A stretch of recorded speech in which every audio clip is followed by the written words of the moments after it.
Você acompanha o programa Ciência e Espiritualidade e hoje falamos sobre a reencarnação, tema do livro Reencarnação e Investigação Científica, escrita pelo Dr. Fiorini. Bom, Dr. Fiorini, estávamos falando no bloco anterior um pouquinho sobre o DNA. Então, foi possível comprovar pelo DNA do irmão? Sim, aí nós tiramos o sangue do irmão mais velho, né? Do menino da vida passada que havia desencarnado e o menino atualmente é reencarnado, encarnado. E nós utilizamos um cartão Genicard, que armazena o DNA por 30 anos, e o perito na área de DNA fez a comparação do DNA daquele menino com esse atualmente encarnado. Não sei se ficou bem claro, né, Giovana? Certo. Um menininho da vida passada morreu, aí ele reencarnou.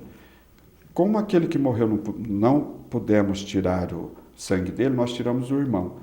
Então nós fizemos a comparação da tipagem sanguínea do irmão com esse atualmente encarnado, que mora aqui no interior de São Paulo. Então, isso já é o suficiente para falar que é uma prova ou é uma evidência? Bom, nesse livro eu não posso dizer como prova. Os maiores cientistas, como o Dr. Ian Stevenson, pesquisou 30 mil casos, né? Ele sempre falava casos sugestivos, não? Sugestivo, 3 mil casos, doutor Hernani, 80 casos, e nunca disseram prova. Ele sempre disse que casos que sugerem reencarnação. Mas eu digo o seguinte, eu digo que são provas, mas provas circunstanciais, né? Não provas materiais, Esse é um circunstanciais. Prova circunstancial seria um termo mais para a área de direito? Sim, no rol de provas, quando um investigador, seja um detetive, um delegado de polícia, vai apresentar ao juiz aquelas provas para ver se condena o réu ou não, o juiz ele vai estudar todas as provas, mas a melhor prova que existe são as provas materiais. A prova em flagrante, aquela que está pegando fogo. Então, por isso se fala assim, ele escapou do flagrante, quer dizer, é a melhor prova. Agora, nesse livro tem as provas materiais, que foram as provas através dos laudos da grafoscopia, da escrita, porque a escrita também é como uma impressão digital. Ninguém tem uma escrita idêntica à outra, mesmo que seja um irmão, mas só que a escrita deu a mesma, como eu falei, os 5 pontos identificadores. O rosto, por exemplo, é um laudo feito pelo perito que deu ambas as crianças como sósias. Mas são provas circunstanciais, não posso dizer que são provas materiais. Personalidade entraria também com essas provas? Sim, essa parte da personalidade no livro, eu digo que daria para se fazer um outro livro com respeito, vamos supor, à personalidade do indivíduo.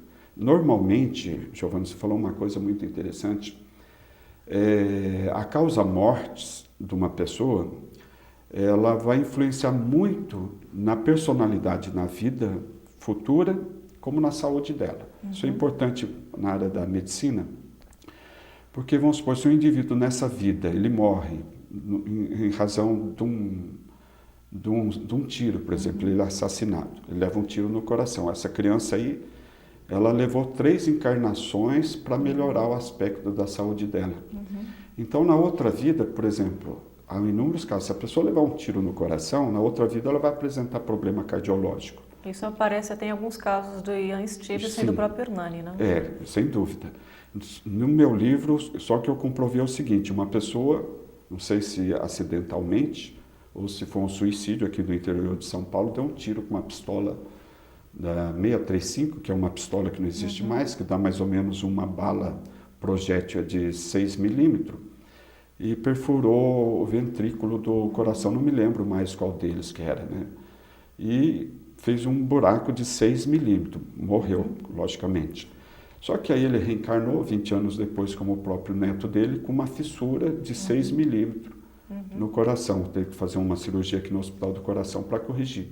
Então eu peguei o laudo, o exame Nesse caso, neto e vô é uma encarnação próxima. Teve como pegar a impressão digital? Sim, pegamos a impressão digital, pegamos a fotografia, tudo. E teve essa comparação? Fizemos a comparação da impressão digital, deu muito parecida, sem dúvida. Deu muito parecida, mas não é a mesma. Não é a mesma, né? E aí o menino... Não dá para entrar como... Não, como não prova não. Pode ser problemas, a herança genética, às vezes a pessoa tem uma impressão digital do mesmo padrão datiloscópico e tal. Bom, doutor Fiorini, nosso bloco de entrevistas está chegando ao final. Me diz uma coisa, quem se interessar, né, por essa hipótese de trabalho e ler um pouquinho mais sobre o que você escreveu, onde pode encontrar seu livro? Esse livro está nas livrarias Saraiva de todo o Brasil e também na livrarias Ponto de Luz, lá de Curitiba. E tem todas as provas, inclusive de Birchmark, são marcos de nascença, né?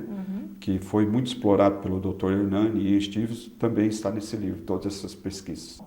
Então, doutor Fiorini, então, muito obrigada pela sua entrevista e esperamos contar com você uma próxima vez. Obrigado, eu que agradeço.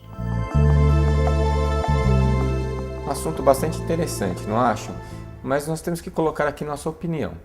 Com relação ao DNA, eu não acredito que através de DNA nós possamos reconhecer a reencarnação. As semelhanças que podem ocorrer são dentro da mesma família e elas ocorrem por questão da herança genética.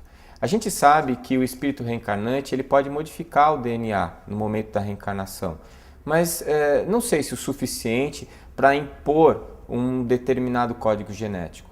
Aliás, a escolha dos pais está relacionada à necessidade do espírito. E a possibilidade dele alterar o código genético ao ponto dele se adaptar a um código genético não favorável a ele, eu acho que não é muito coerente. Então, outros estudos estão sendo feitos, o Dr. Fiorini não vai parar por aí, e com o tempo nós vamos poder identificar isso daí. Com relação às questões de semelhança facial, eu penso a mesma coisa. Não é? Cada personalidade, cada reencarnação, ela traz uma nova carga genética e traz uma nova influência ambiental, mesmo sendo o mesmo espírito. Eu não esperaria que tivesse semelhanças físicas.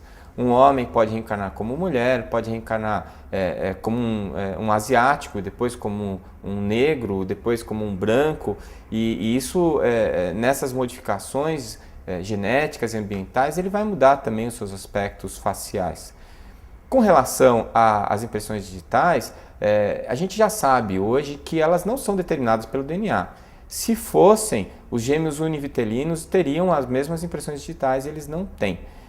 Um dos aspectos que me dava bastante esperança com relação à identificação de reencarnações pela datiloscopia era de semelhanças, mas não da mesma impressão digital. Isso porque de uma vida para outra, de uma encarnação para outra, o espírito muda. E ele mudando, ele muda também as suas impressões e características físicas no momento da reencarnação. Apesar de nós acharmos que esses aspectos não trazem ainda uma consistência científica importante, nós incentivamos os pesquisadores como o Sr. Fiorini e a Universidade Espírita do Paraná a continuarem seus estudos, porque eles nos ajudam e muito no desvendamento das leis biológicas da reencarnação. Muito obrigado por sua presença aqui no nosso programa e esperamos revê-los no nosso próximo Ciência e Espiritualidade. Até lá!